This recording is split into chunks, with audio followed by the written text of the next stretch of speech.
Cobb TV. Watch your life make sense. You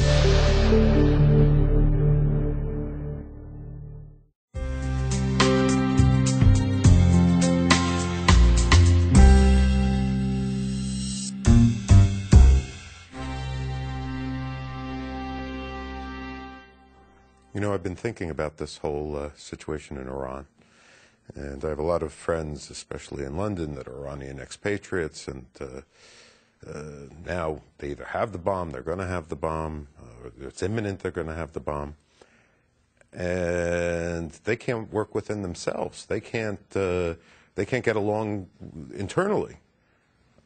You know, and this worries me. This worries me not just for myself, but as an American Jew, this worries me for Israel too.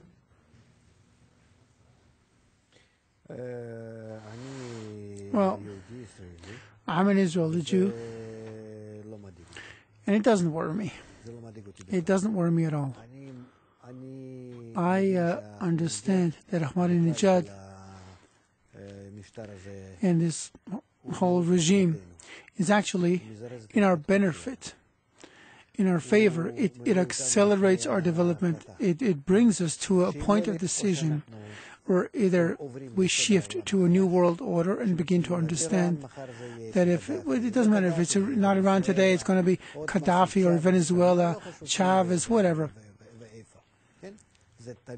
There can always be danger. We have to make a global resolution for everyone all over the world that we're stopping the fights. It's impossible today. Anyone today can have missiles, or, well, not today, then tomorrow, or an atomic bomb. It's not a problem. You think, how many countries today are standing right before having a nuclear bomb? So what's going to happen in 10 years? Yeah, but you always talk about, you always say, you know, when I hear you talk about, no, they have to come to this realization, they have to do this, they have to do that. Doesn't it have to start with each person? No. Every person is different. If you want to wait for every person. But I'm talking about governments. If governments could arrive at some kind of agreement that that's it, it's too dangerous. It took them 5 years to go from G7 to G20. So you think they're going to come and agree? Okay. So we can't allow ourselves to be late. If Iran starts with a nuclear bomb, that's it. The whole world will explode. It's not going to be, you know, something small. The minute there is a real danger, then even Israel might attack. And the Emirates, Saudi Arabia, I think they're more afraid of Iran than Israel is. No, absolutely. Absolutely. You know, I spend a lot of time in those countries. And Egypt and all that. In other words, there's finally a situation where, thanks to Ahmadinejad, with his help, we're being forced to arrive at some kind of agreement, an international agreement that we have to finish this up. We can't play the war games anymore. But everyone is still playing their own power games.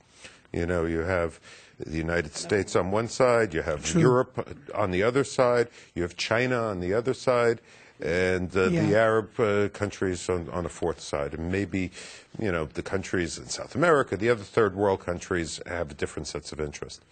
So right now, even between, okay, so in the financial crisis, you had coordinated policy actions between the central banks in the United States and Europe. China played along, but China at the same time said, we're making our own rules as we go along.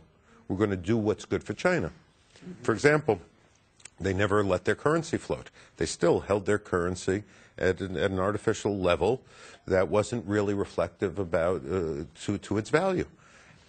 They can't figure out the little stuff. You know, to me, the right answer would have been, after all this happened, it proved that there was a global crisis, that we were all in one system. If the crisis didn't show them that everything was connected, you know, they're deaf, dumb, and blind, right? So why couldn't they at least say, okay, we're going to have one set of rules? Instead, There's a set of rules coming from Germany, a set of rules coming from Japan, a set of rules coming from America, and none of the rules are doing anything. No. What countries produce, their own laws and all this protectionism, that's all temporary. We're inside a general natural law. Nature is closing us in a single system, and if some entity, some country wants to isolate itself, it's as if an organ in the body doesn't want to cooperate with the rest of the body. It'll be harmed. Look at what happened to Russia. And it's declining, and it'll soon just disappear and collapse. It'll be torn into pieces by, its territory and everything, because they've created laws that don't follow the laws of the world. Like, they were playing the opposite way. And it's the same for China. They won't be able to sustain themselves. Another year, another 2 years, it's going to blast. It's as if you're saying, yeah, we can create artificial laws, the Chinese government, that government, this government, and then go by these laws. We're in nature. Our laws have to adapt to nature, to match it. Without it, we won't be able to exist. And it's going to happen with China too, and it's going to happen with America too, but for different reasons. Getting back to China. Because America, they don't know the getting back natural to China, laws. you have probably the most repressive government in the world, who's now the second biggest economic. They've just overtaken Japan as the second biggest economic power in the world. So is the fact that they're not treating their people? So what? So what? It doesn't matter. The bigger they are, the harder they fall. If they don't keep the law of nature, they're going to fall. It's as simple as that. In my eyes, there is no other way. We have to know that today nature's law is integralness. It's connection. But how do we? Those who go for connectedness. But how do we actualize this? How do we make this happen? How do we? It's like, what can we? Through blows, we're going to recognize it. Real blows, one after another crisis, another crisis. And this is going to change the collective hold our consciousness heads of in our mankind? hands. Yes, of course. We'll see that we can't get along. And why are we calling the world global today, integral? Why are we saying there's a butterfly effect? There's interdependency. Why are we saying that? Let's study what that means. Well, you're already seeing people accepting these ideas more and more. At least I'm seeing it here in America, people accepting these ideas. But on one hand, they're accepting the ideas. On the other hand, they're going out and not loving thy neighbor, beating thy neighbor with a stick, trying to get an extra 2 pennies out of him. So a few more blows, and they'll start understanding that they're really What do you think about this whole thing with Obama getting the Nobel Peace Prize? Made absolutely no sense to me. Here he is, he hasn't done anything yet. No, it's not senseless. The Europeans played a beautiful game on him. They're forcing him to play with peace the way they want to play with peace, because they don't have the strength. They have already given up. They don't want anything. This old continent, the old continent, the Europe, and that's what they want America to be like. So they gave him a Nobel Prize, so that in order to justify the Nobel Peace Prize, he'll behave nicely, so it'll tie his hands down. It's a very dirty game they're playing. So when you say tie his hands down, what do you mean? I don't understand. I mean that now he'll have to, because he received the Nobel Peace Prize, he'll have to act better towards the world and not be so aggressive, which he actually should have done, judging by the American interests. He'll have to be considerate of Europe and the rest of the world. That's what the Europeans want of him. That's why they gave him the Peace Prize. You know when they nominated him?